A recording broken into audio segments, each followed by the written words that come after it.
हम तैयार थे, आप थके थे, मैं दोषी नहीं था। ऐसे सेंटेंस का इंग्लिश में ट्रांसलेशन कैसे करते हैं और इन्हें इंग्लिश में कैसे बोलते हैं, आइए इस वीडियो में समझते हैं। तो वीडियो के अंत तक बने रहेगा दोस्तों। मैं हूं विशाल सर, आपका इंग्लिश गाइड। तो आज हम सीखने वाले हैं यूज ऑफ वाज और वर। आइए समझते हैं कि वाज और वर का यूज कैसे करते हैं, ताकि आप अपने इस इंग्लिश ट्रांसलेशन को भली भांति कर पाएँ और जो है इंग्लिश भी बोल पाएँ। आइए समझते हैं। देखिए, यूज ऑफ वाज एंड वर करेंगे जब वाक्य के अंत में था, थी, थे मुख्य क्रिया के रूप में रहता है, तब आप जो है ऐसे वाक्यों का अनुवाद, ऐसे सेंटेंस का ट्रांसलेशन वाज और वर के साथ करते हैं।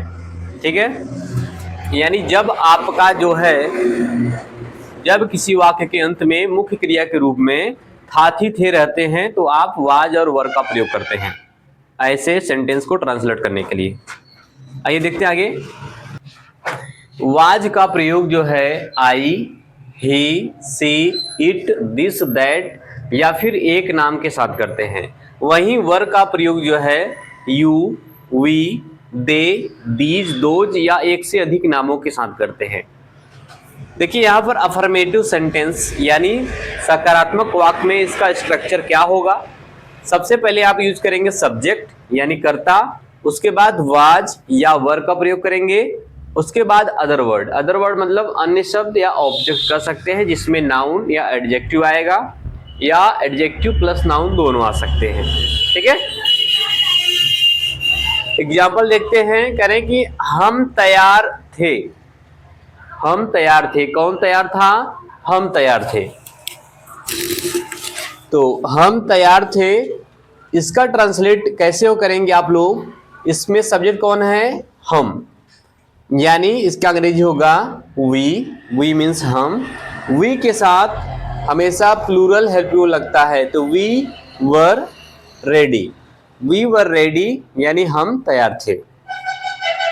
यहां पर देख कह रहे हैं कि आप थके थे, कौन थका था? आप। सब्जेक्ट क्या है? आप, जिसकी अंग्रेजी क्या होगी? You were tired. You were tired, आप थके थे। निगेटिव को देखते हैं, इसका स्ट्रक्चर क्या होगा, बनाने का क्या रचना हो सकता है। सबसे पहले सब्जेक्ट वाज या वर, जो कि हेल्पिंग वर्ब है, लेकिन यहां पर मेन वर्ब की तरह प्रयोग किया जा रहा है। और नहीं शब्द के लिए नॉट लगाएंगे, उसके बाद अदर वर्ड यानी अन्य शब्द, ऑब्जेक्ट। एग्जाम्पल देखिए, करें कि मैं दोषी नहीं था। कौन दोषी नहीं था? मैं। आपका सब्जेक्ट मैं है, जिसकी अंग्रेजी क्या होगी? आई होगा। और उसके बाद आई के साथ क्या लगता है? आई के साथ वॉज लगता है। I was. नहीं शब्द के लिए नॉट, दोषी के लिए स्पेलिंग उसका क्या होता है? Word guilty. I was not guilty, मैं दोषी नहीं था। I was not guilty. देखिए दूसरे वाले सेंटेंस में, करें कि वह खुश नहीं थी। कौन खुश नहीं थी? वह खुश नहीं थी। तो आप यहां पर सब्जेक्ट कौन मिला आपको? वह, जो कि एक फेमिनाइन जेंडर में सब्जेक्ट है, तो वह की अंग्रेजी क्या हो जाएगा? सी। सी। सी के साथ क्या यूज करेंगे? वॉज। सी सिंगुलर सब्जेक्ट है, इसलिए इसके साथ हम वॉज का प्रयोग करेंगे। She was. नहीं शब्द के लिए लगाएंगे नॉट, खुश यानी happy. She was not happy, full stop. She was not happy, इसका मतलब वह खुश नहीं थी। करें सीता लाचार थी। सीता लाचार थी, इस सेंटेंस में नहीं शब्द नहीं आया है, यह अफर्मेटिव सेंटेंस है। कौन लाचार थी? सीता। तो सीता आपका सब्जेक्ट हो गया। सीता एक नाम है, एक नाम रहने पर सब्जेक्ट आपका सिंगुलर माना जाता है, उसके साथ सिंगुलर हेल्पिंग वर्ब रखते हैं। तो सीता के साथ यूज करेंगे was. Sita was helpless. Helpless means लाचार, असहाय। Sita was helpless. देखिए इस सेंटेंस में देखिए, कह रहे हैं कि लड़के तैयार थे। कौन तैयार था? लड़के।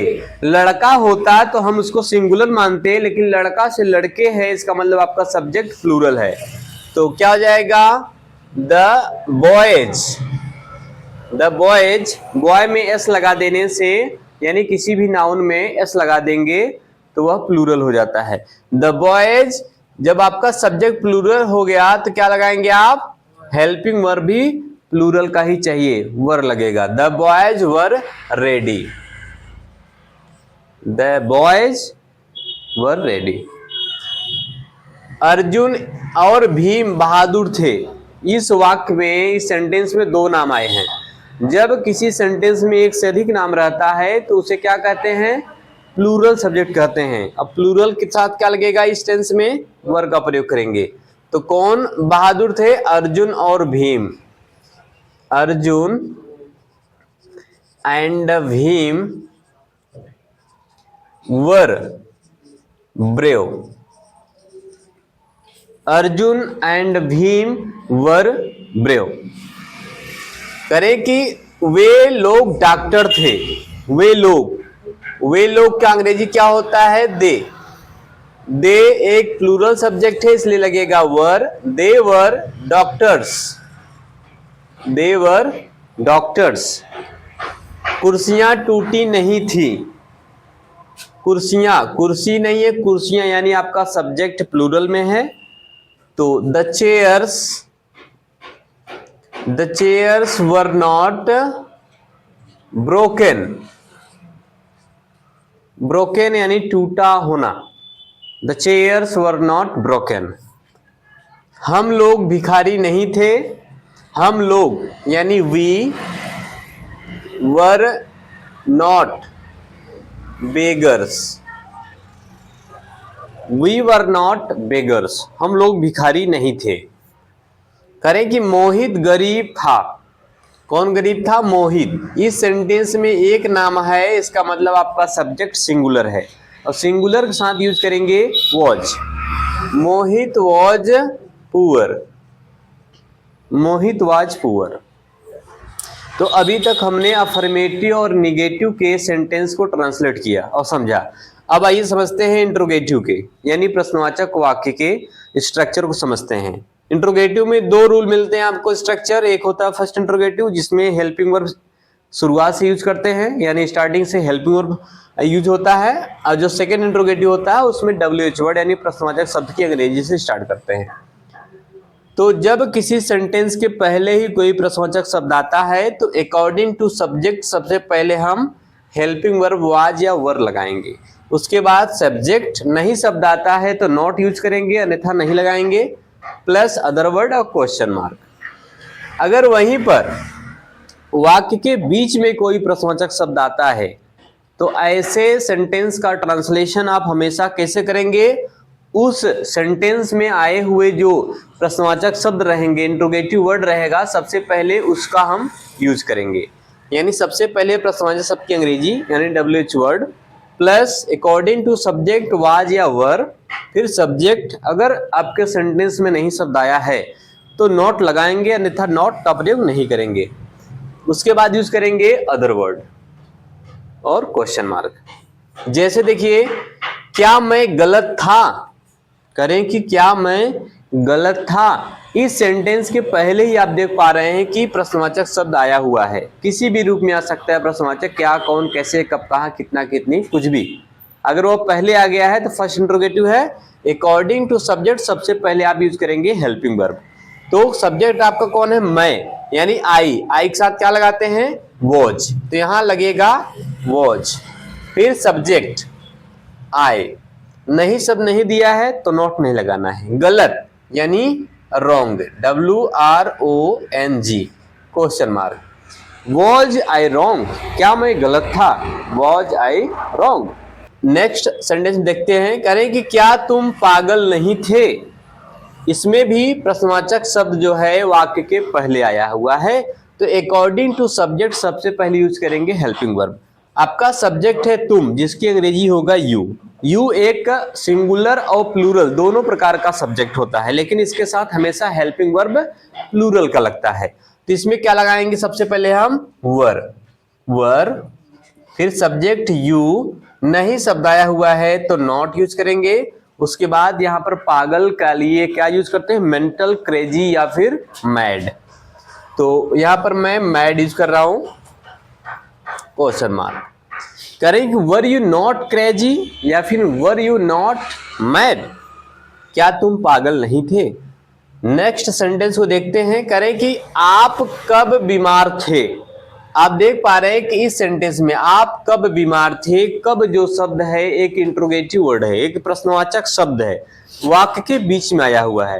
तो ऐसे सेंटेंस का ट्रांसलेशन हमेशा हम इस आए हुए प्रश्नवाचक शब्द से करते हैं, उसकी अंग्रेजी करते हैं। तो कब की अंग्रेजी क्या होगा, व्हेन। व्हेन मीन्स कब, जब भी होता है पॉजिटिव में। तो व्हेन सब्जेक्ट क्या है, आप यानी यू, आपका सब्जेक्ट यू आने वाला है, इसलिए लगाएंगे हम वर। व्हेन वर सब्जेक्ट यू, बीमार यानी इल या सिक। करें कि व्हेन वर यू इल, आप कब बीमार थे। When were you ill. Last sentence समझते हैं, करें कि वह दयालु कैसे नहीं थी। कैसे नहीं थी यानी आपका इंट्रोगेटिव वर्ड इसमें कैसे शब्द आया हुआ है। तो कैसे की अंग्रेजी हम सबसे पहले लिखेंगे स्टार्टिंग में ही, हाउ मीन्स होता है कैसे। हाउ आपका सब्जेक्ट वह है जो कि फेमिनाइन जेंडर में है, स्त्रीलिंग में है वह, तो उसके लिए लगाएंगे सी। सी एक सिंगुलर सब्जेक्ट होता है, इसलिए इसके लिए हम क्या लगाएंगे, हेल्पिंग वर्ब वॉज। तो how was she, how was see, नहीं शब्द आया हुआ है, नॉट लगाएंगे। और दयालु का अंग्रेजी होता है kind, kind question mark. How was she not kind, वह दयालु कैसे नहीं थी। How was she not kind. Okay, चलिए उम्मीद करता हूं कि आप सभी को अच्छे समझ में आया होगा।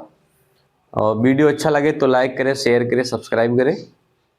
और किस टॉपिक पर आपको और क्या वीडियो चाहिए उसको आप कमेंट में पूछ सकते हैं, बोल सकते हैं। Thanks for watching.